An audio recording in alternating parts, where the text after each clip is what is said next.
ማህበረ ሥላሴ ከብዙ ዘመናት እልፈት በኋላ የሆዲቱ ወዛ ትልቅ ልጅ ወለደ።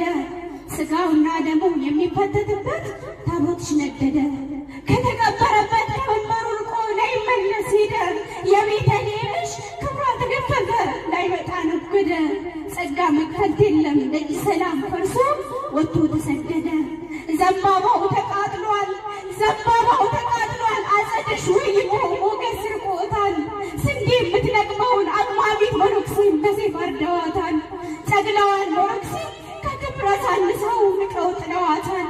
እባክሽን ድንግል ባቀፍሽው ሕፃን በኢያቄም ሐና በፈሰሰው እንባ በአባቶች ልመና ይሄን ክፉ መዓት መልሽልንና ዳግም ደስ ይበለን ደግመን እንጽናና። ማህበረ ሥላሴ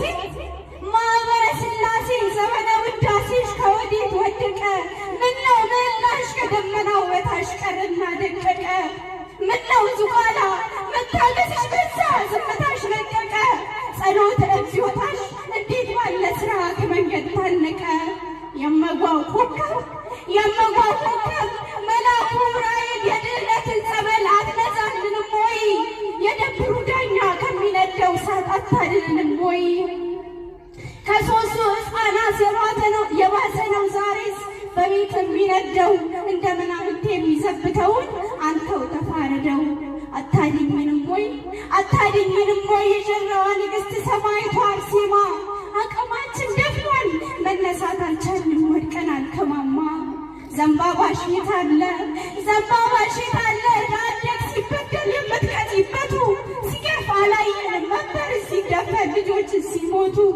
እባክሽን ድንግል ባቀፍሽው ሕፃን በኢያቄም ሐና በፈሰሰው እንባ በአባቶች ልመና ይሄን ክፉ መዓት መልሽልንና ዳግም ደስ ይበለን ደግመን እንጽናና። አባ ገብረ መንፈስ ቅዱስ ዙቃላ ምድረ ከብድ ምን ሆነው የሆነኛ አንተ ዘመድ? ባንተ የጀመረ ስቃይና መሰደድ ይኸው ደጅ ገብቷል ሰቆቃ መታረቅ። ለአንበሳና ለበር አይደለም